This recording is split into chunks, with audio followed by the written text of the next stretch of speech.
Police probe into shooting incidents at Kaiching Estate continues. Spain's King Carlos to abdicate in favor of his son. And in the U.S., a political firestorm over a prisoner swap with the Taliban.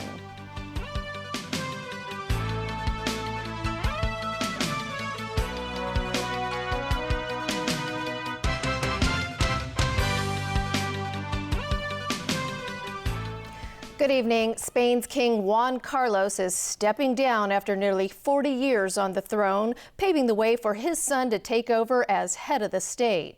He was one of the world's most popular monarchs, but recent scandals took the gloss off that image. Still, he is credited with helping Spain make the transition from dictatorship to democracy in the 1970s and early 80s. Tony Sabine reports.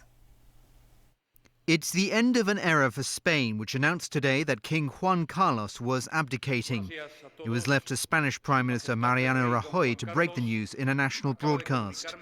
Rajoy did not say when the handover would happen because the government must now craft a law creating a legal mechanism for the abdication and for 46-year-old Crown Prince Felipe's assumption of the throne. Juan Carlos has been king since 1975. He oversaw his country's transition from dictatorship to democracy, but he has had repeated health problems in recent years.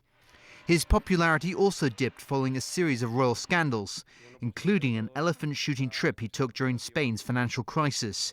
He broke his right hip on the trip and had to be flown from Botswana back to Spain aboard a private jet. His image was also tarnished by the investigation of his son-in-law, who is suspected of embezzling large amounts in public contracts. Still, many also credit him for being a stabilizing force, as Spain emerged from decades of dictatorship under Franco. He endeared himself to many Spaniards, in large part by putting down an attempted military coup in 1981. He also earned the admiration of the people following the Madrid bomb attacks in 2004, when he comforted the families of the victims. As Spain's new democracy matured over the years, the king played a largely figurehead role, travelling the globe as an ambassador for the country. Tony Sabine, TVB News. French authorities have arrested the man suspected of carrying out the shooting at Brussels' Jewish Museum last month, which left 3 people dead. The 29-year-old is thought to have spent time fighting in Syria's civil war with rebels inspired by a militant version of Islam. When Mehdi Namouche was arrested in southern France, he had firearms, a large quantity of ammunition, and a video claiming responsibility for the attack in the Belgian capital. Authorities raised anti-terror alert levels as they searched for the attacker, but it was a customs inspection in the French city of Marseille that turned up Namouche as he arrived from Amsterdam. The Obama administration is facing a political firestorm over its controversial prisoner swap with the Taliban. That deal involves the release of 1 U.S. soldier captured by insurgents in Afghanistan in exchange for 5 Taliban militants held by U.S. authorities at the Guantanamo Bay Detention Center. Obama's key staff defended their actions, saying they did it to free America's sole prisoner of war. Sergeant Bo Bergdahl is now at a U.S. military hospital in Germany where he's undergoing physical and psychological exams. While many are celebrating his release, given America's long-standing policy of never negotiating with terrorists, critics fear the devil's in the details over Bergdahl's release. After his 2009 capture, the Taliban was willing to free him in exchange for 5 Guantanamo Bay prisoners. 5 years later, it's clear the Taliban got its way. Its top leader, Mullah Omar, called it a great victory for the Taliban. Bergdahl's release was technically brokered by the Qatari government. Its foreign minister praised negotiators for what was described as work done for a humanitarian cause. But military officials say freeing the sole American prisoner of war came at the high cost of releasing 5 Taliban commanders. In secret documents obtained by WikiLeaks, the five are ranked as a high-risk threat to U.S. national security. In addition to risking soldiers' lives by negotiating with terrorists, U.S. lawmakers claim Obama broke the law by not informing them of the Taliban prisoner release. But Obama's key staff defended the president's decision. Regardless of who may be holding an American prisoner of war, we must do our best to bring him or her back. We have strongly supported an Afghan-led effort to come to an agreement with the Taliban. So maybe this will be a new opening that can produce an agreement.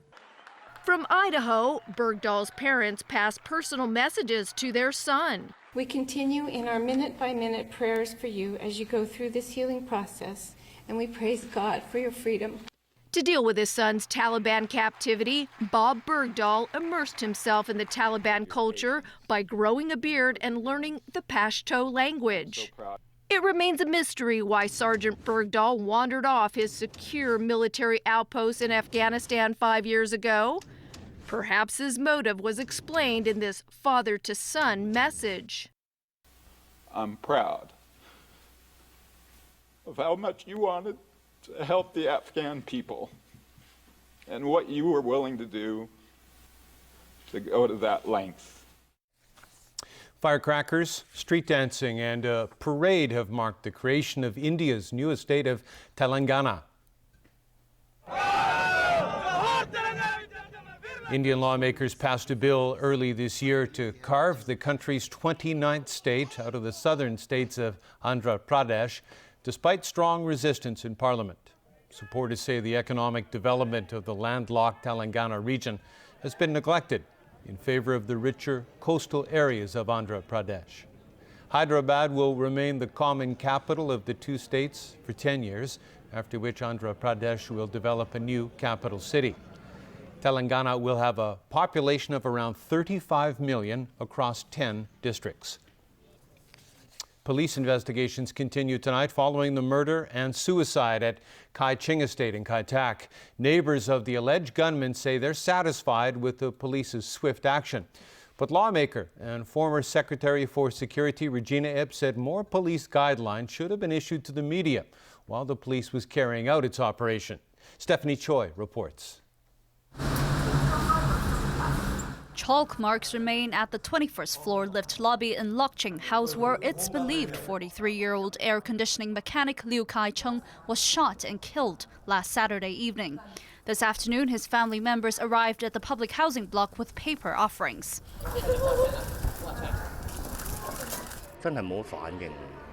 Liu's neighbor said he saw someone lying at the elevator doors with 2 red spots on the left side of his chest. He said there wasn't much blood, but added he saw 3 bullet casings on the floor. After the Saturday night murder, police stayed on to investigate. On Sunday, they engaged in a shootout with the alleged gunman, 51-year-old Lee Tak-yan, who lived on the 10th floor. The police later found 2 guns in Lee's 10th floor apartment. A gun expert said one of the weapons was used by the People's Liberation Army back in the 1950s and isn't in use anymore. He suspects the alleged gunman bought the firearm from the black market on the mainland and disassembled it before bringing the parts into Hong Kong. This morning, the police continued to cordon off the 2 units on the 10th and 21st floors for further investigation. They also questioned people who were getting off on those 2 floors.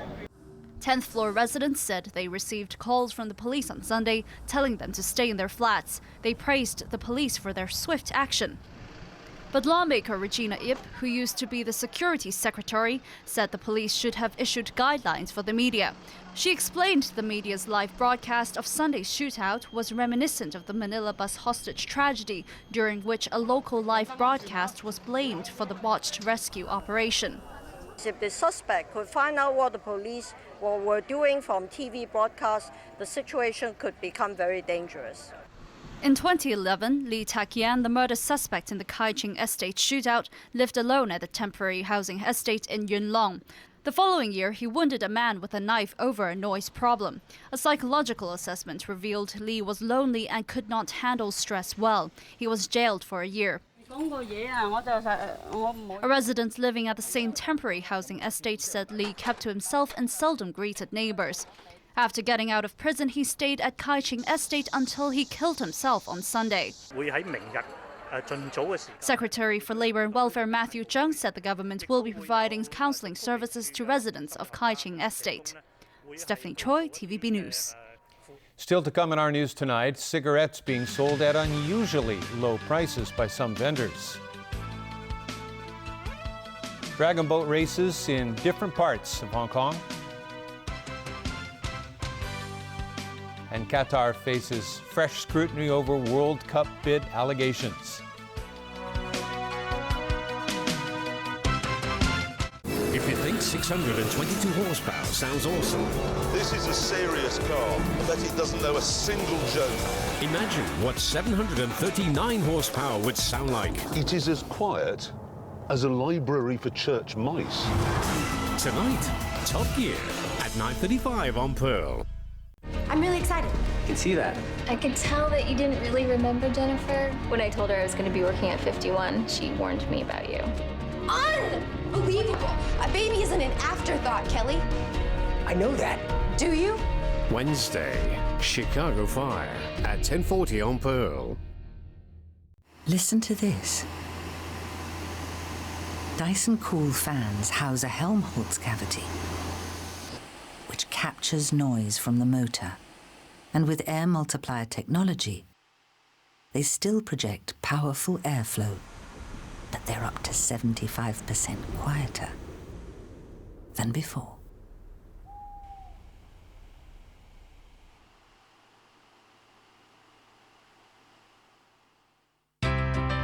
The selection of the chief executive by universal suffrage in 2017 will be a milestone in Hong Kong's constitutional development. According to Article 45 of the Basic Law, a broadly representative nominating committee will nominate candidates. Then all voters will elect the chief executive through one person, one vote. Finally, there is appointment by the Central People's Government. Following these steps, we can all elect our chief executive in 2017. Monsoons that cause rivers to rise by 4 meters. A few weeks ago, this was dry land, coatis running across it. Now it's covered in water, as far as the eye can see. And surviving the lights of death. Tuesday, Wingxing Photo Supply's 40th anniversary presents Wild Brazil at 9:30 on Pearl Spectacular.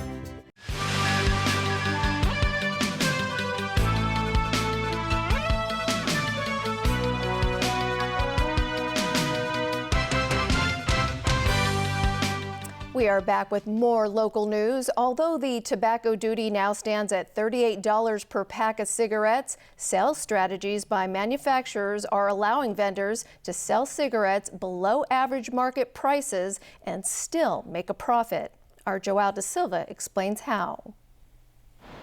The tax hike from $34 to $38 per pack of cigarettes was introduced by the government in March in an effort to persuade smokers to quit.